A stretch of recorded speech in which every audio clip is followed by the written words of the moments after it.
But if you have your Bibles, we're going to be in Mark chapter 5 this morning.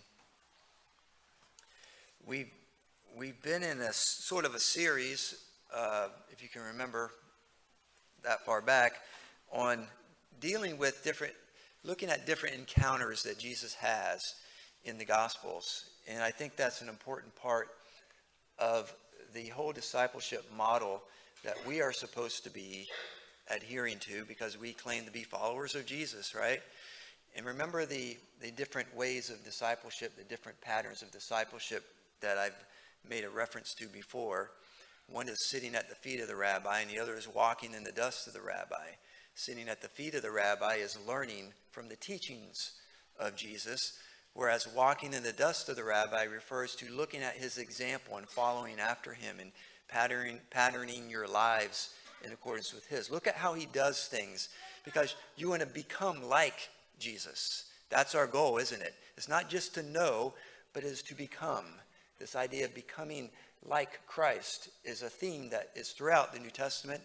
And the best place to go to begin to see how that works is looking at the encounters that Jesus has with various people. And that's what we've been doing. And this morning, I'd like to call your attention to another encounter Jesus has. And this one is going to take a little bit of explaining, because there's a lot going on here that I think will really help us to see the significance of the encounter that he has. Now, I've chose to use Mark's account of this. It's also recorded in Matthew chapter 9, but I chose to use Mark's account because I like how Mark puts it together. He likes to create what are called sandwich stories. Believe it or not, that's a technical term. Sandwich stories. He likes to take stories and insert other ones within them and create a kind of a sandwich. He starts off telling one story, and then right in the middle of it, he inserts another one and then goes back to the original story. He does this on purpose. He does it to call our attention to something that he wants us to see, and also to be thought-provoking about the entire story altogether.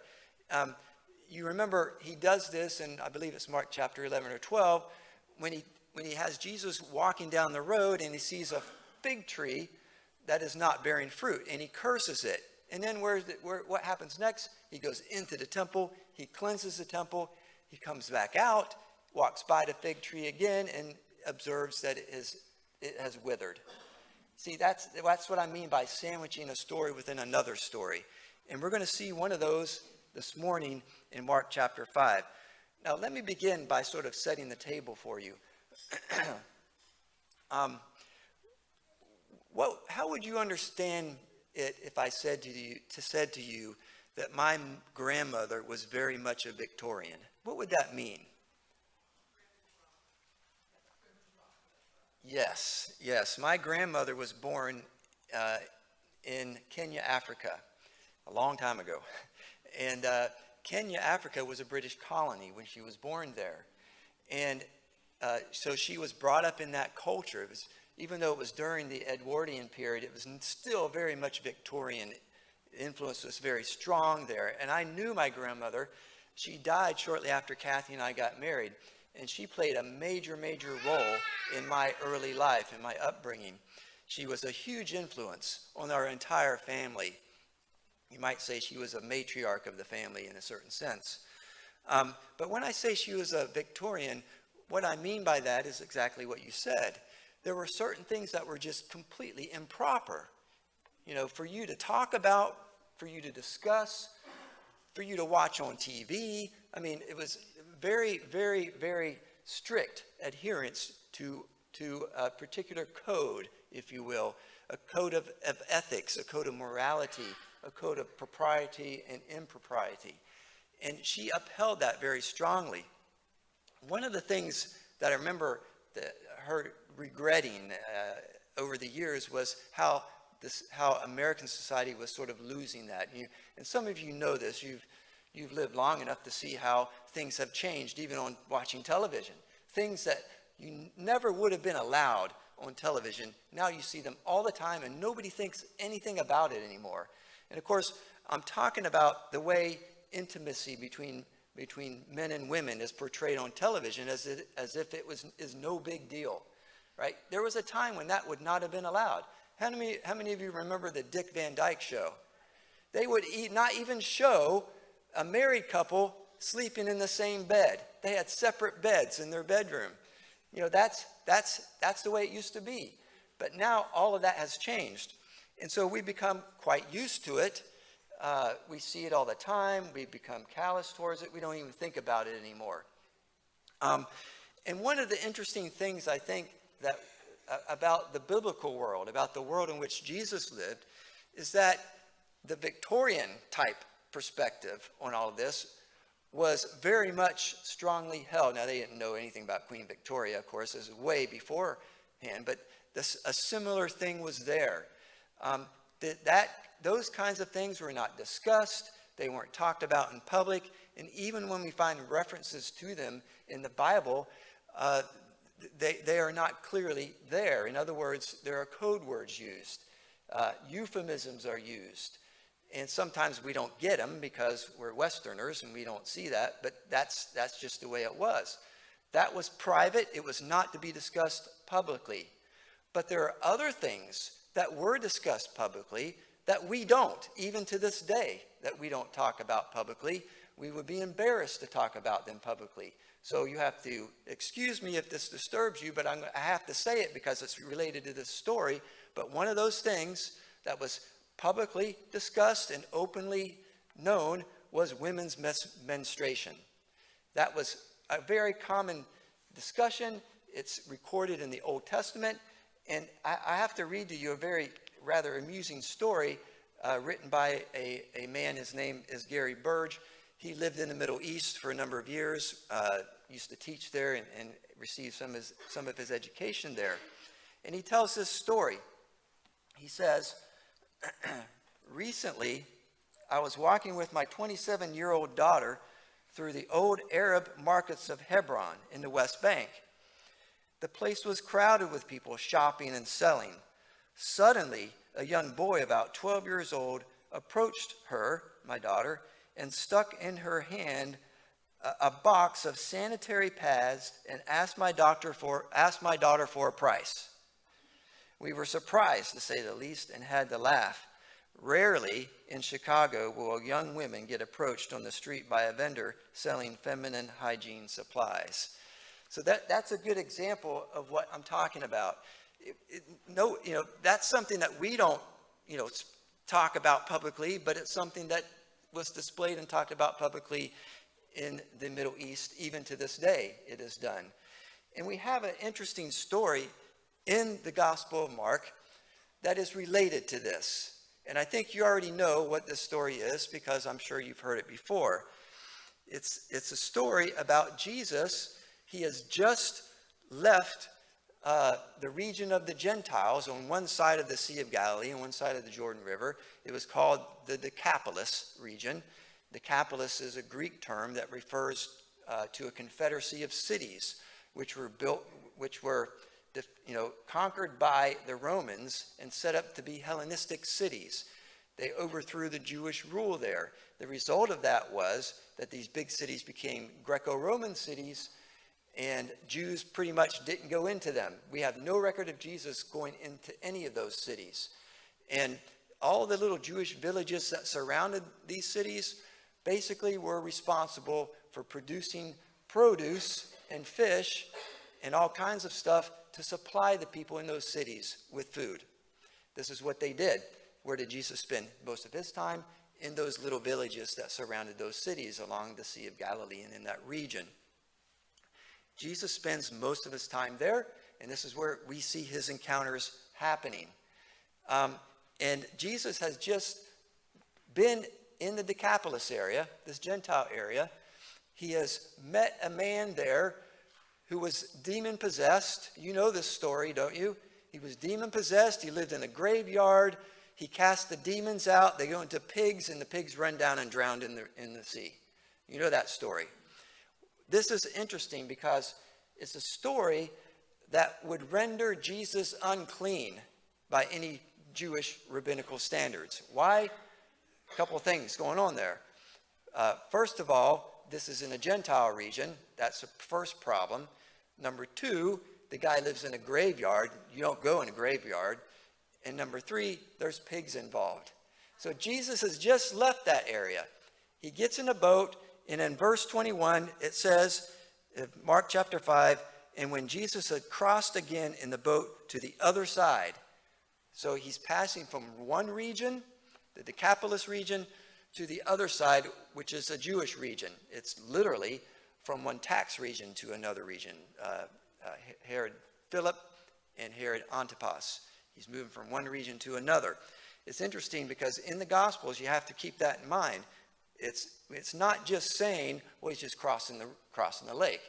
Literally, he's crossing, when he crosses over, he's crossing a geographical boundary, a border, when he does that. And what happens when he gets there? It says, we had crossed again in the boat to the other side. A great crowd gathered about him, and he was beside the sea. So he just gets out of the boat, boom, big crowd gathers. Why? Why does a big crowd gather so quickly? Don't they know where he's been? Yeah, they do. But why do they gather quickly? Because of his reputation. You see, what has happened is Jesus has become quite popular among those villagers. All these little villages around there, Josephus says there are probably about 200 of them. Populations really small. Most of them had less than 1,000 people. Some of them could be up to 1,500. This is how small these little communities were. But Jesus is a well-known teacher and healer. So as soon as he arrives, by the way, nothing big happens in these villages, right? So when Jesus arrives, it's a big deal. Everybody comes out to meet him. And they're attracted to him. They're drawn to him because of his reputation. The first thing that happens in verse 22, after the crowd gathers, it says, then came one of the rulers of the synagogue. So we know that he's right outside of one of these villages. It could have been Capernaum. That's right on the sea. It could have been Migdal or Magdala, where Mary Magdalene was from. It could have been any of those little villages along there. We're not told which one. But a ruler of the synagogue, Jairus is his name, seeing him, fell at his feet and implored him earnestly, saying, my little daughter is at the point of death. Come and lay your hands on her so that she may be made well and alive. So here, one of the rulers of the synagogue immediately shows up, falls down before him. Hey, can you come heal my daughter? She's close to death. She's about to die. Okay? It says, verse 24, and he went with him. Jesus follows him to the house. But who else is following? It says, and a great crowd followed him and thronged about him. Now picture that, thronged about. I like that word. Thronged about him. They're all over him. You know, that's what that means. They're all around him. You probably barely see him in the midst of this crowd. But they're almost smothering him as he's going along the road to head to this guy's house to heal the daughter, right? But notice what happens. Here's the meat in the middle of the sandwich. We got the first bun, piece of bread. Now here, Mark inserts this. And there was a woman who had had a discharge of blood for 12 years. You see, here's a woman. This is a problem. This is a problem. Why is this a problem? It says she had suffered much under many physicians and spent all that she had and was no better, but rather she grew worse. What was her problem? She had continual menstrual bleeding for 12 years. She spent everything she had on physicians. No one was able to heal her. She's desperate. And she's desperate not just physically, but she's desperate socially as well. Why? Because she's an unclean woman. No man is going to marry this woman. If any man had married her, he would have divorced her by now. After 12 years, she's by herself, she's desperate, she's poor. Let me read to you, just so you can get a real sense of how serious this is, the rabbinical laws about this. This comes from the book of Leviticus. This is talking about a woman who is menstruating. Anything she lies on during her period will be unclean, and anything she sits on will be unclean. Anyone who touches her bed will be unclean. They must wash their clothes, bathe with water, and they will be unclean till evening. Anyone who touches anything she sits on will become unclean. They must wash their clothes and bathe with water, and they will be unclean until evening. whether it is the bed or anything she was sitting on. Anyone who touches it will be unclean until morning. Do you see the problem? You're beginning to see this. This is a part of the ritual purity laws within Judaism, and they're prescribed in the Old Testament. But to make matters worse, the area has been influenced by the Greco-Roman world as well, okay? And they have their own rather bizarre beliefs about this too. We know this because we have their works. There's a writer, a Greek writer by the name of Pliny the Elder. And I'm sorry for giving you all this information, but I think you need to hear this so you can see how radical Jesus is in his encounter with this woman. Pliny writes about this in his book Natural History, in book 28, about human. This is where he's dealing with medicine under the category of human physiology. He's talking about women with a monthly flow. He says, these women turn new wine sour, make crops wither, kills skin grafts, dries seeds in gardens, causes the fruit of trees to fall off, dims the bright surface of mirrors, dulls the edge of steel in the gleam of ivory, kills bees, and rusts iron and bronze. Dogs that come near become insane, and their bite becomes poisonous. A thread from an infected dress is sufficient to do all of this. If linen that is being washed and boiled is touched by such a woman, it turns black. A woman who is menstruating can drive away hailstorms and whirlwinds if she shows herself when lightning flashes. And so you can get a sense of this. This is superstitious nonsense, of course, but it was nonetheless a part of the thinking of the people at that time. So think, put yourself into this category, if you will, and try to understand what this woman is risking here. What is she risking? More than likely, this crowd is composed mostly of men. And it's already the case that men are not allowed to touch women who are not their wives in that culture. Okay? So here she is. She had heard, verse 27, the reports about Jesus and came up behind him in the crowd and touched his garment. She's not allowed to touch him, but she does it anyway. In Matthew's account of the same story, Matthew gives us a little more detail about what she's touching. It says, he says, touched the hem of his garment. The hem of his garment. And this is what I want to get at from the Malachi passage. From the Malachi passage. Remember what it said in that chapter. It talked about the righteous one, and it talked about healing in the wings. Remember that? Let me tell you about what the hem of a garment was at that time. Men typically wore tunics, really Jewish men, long tunics wrapped around their shoulders and went all the way down to their ankles. And these tunics had 4 corners on them. These corners had tassels. These tassels on each corner were a part of what identified you as a man in Israel, as a Jew. They were extremely important. They had one blue thread among the white ones. That blue thread had a symbolic meaning to remind them to be obedient to the law. Okay? If they had to run or something, the Bible talks about, wrapping girding up your loins, but it's taking it and wrapping it around your waist so you can run, but these are long, really long tunics. Those corners with the tassels were referred to as wings. They were the wings. When King Saul goes into the cave, when he's looking for David, remember David and his men are hiding in the cave.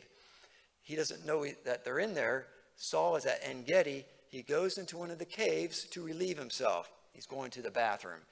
He's getting some privacy.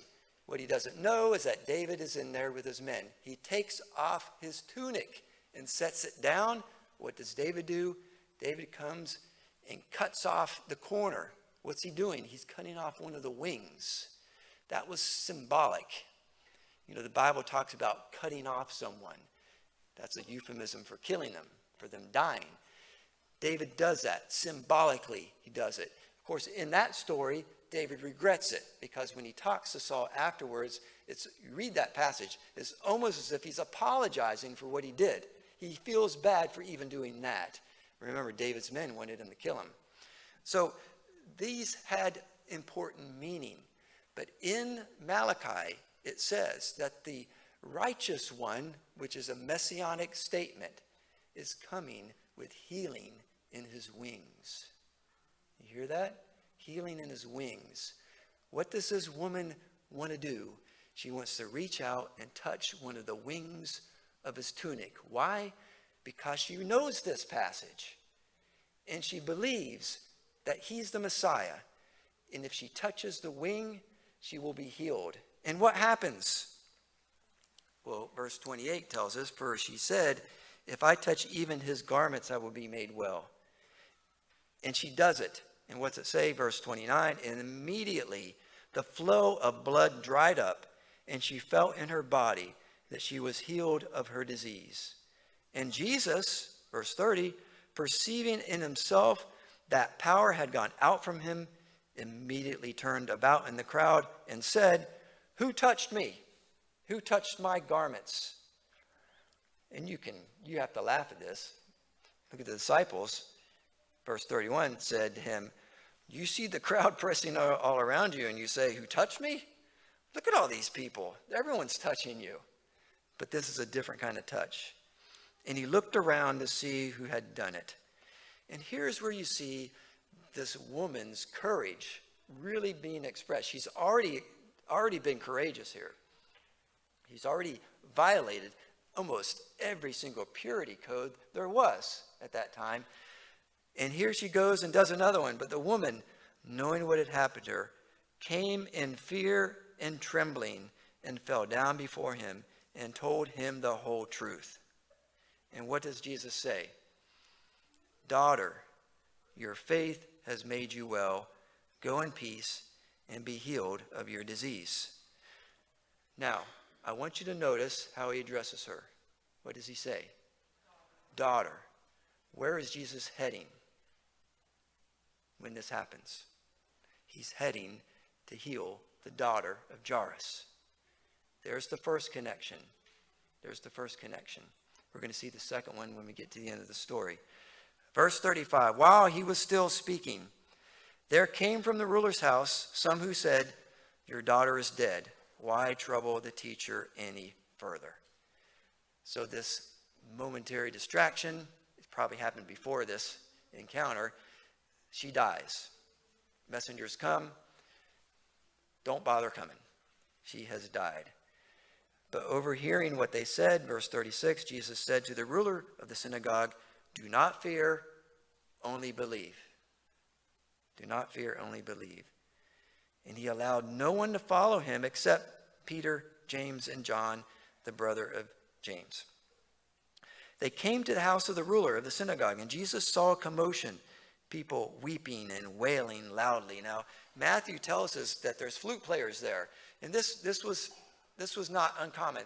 In fact, when someone died in your family, the practice is that you hired 2 flute players and a mourner. These were people this was a profession at the time. 2 flute players and a mourner would come, and they would begin the mourning process. And this, by the way, still goes on in the Middle East in some places.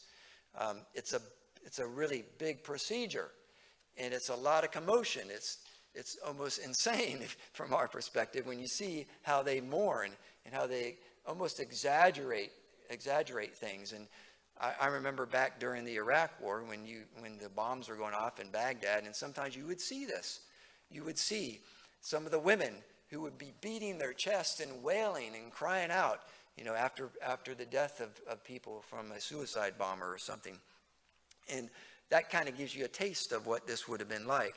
And so Jesus sees them, all this commotion that's already started.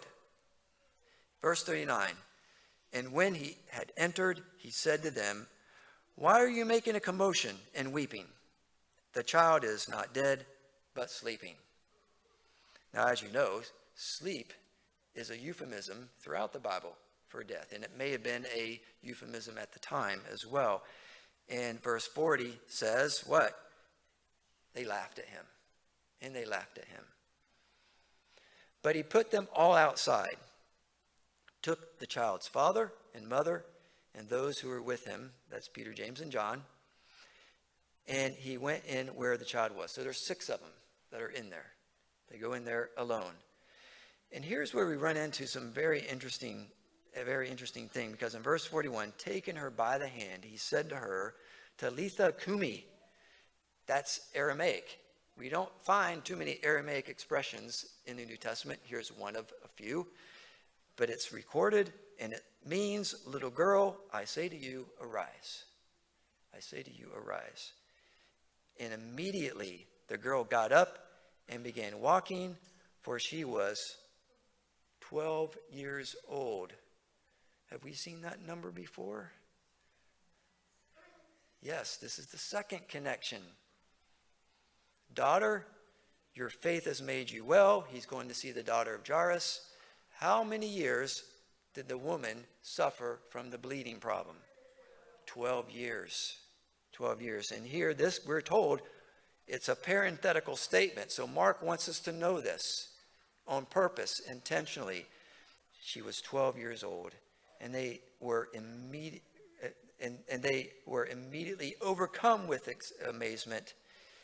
And he charged them strictly that no one should know about this. And he told them to give her something to eat. What is Jesus doing here? Again, I can say this with confidence that he is violating every purity code. Why is he doing this? Why does he not show respect for those purity codes? Because he is trying to get across the idea that God cares more about mercy than your rules and your codes. In fact, Jesus himself says this. He says, ponder this, think about this. What I desire is mercy over sacrifice. Mercy over sacrifice.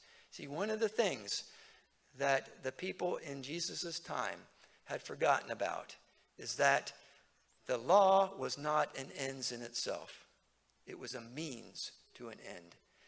Ultimately, the law is a reflection of the character of God, and God is a merciful God. And he wants us to show mercy. When we use the law to exclude people and to fail to act mercifully towards those who need it most, we are failing God. And that's what these rules and regulations and purity laws had done.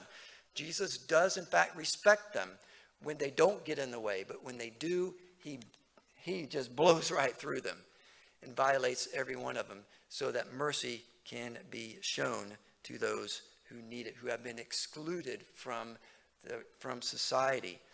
And so the question that we have to ask ourselves is this: are we following Jesus in this encounter?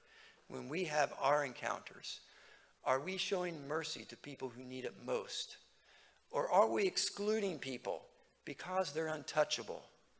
Are we staying away from people because we don't like them? Maybe they don't belong to the same race as we do. Maybe they belong to a different church. Maybe for whatever reason it is, if we are excluding people because of some rule that we think we ought to follow, yet that person is a person who is in need of mercy, are we following Jesus when we express mercy? Are we following Jesus when we exclude them? And I think the answer to that question is absolutely not. Are we real followers of Jesus? That's the question we have to ask ourselves. Or do we just think we are because we come to church every Sunday, because we do the right things? Remember who Jesus was. Remember how radical he was in the face of all these things that opposed mercy.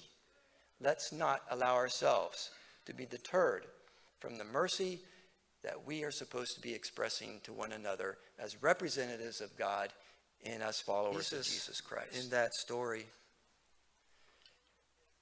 gave life to 2 people. He gave life to the daughter, 12-year-old daughter who physically died. But he also gave life to the woman who suffered for 12 years. She was socially dead, cut off from society. let's be ministers of life, shall we?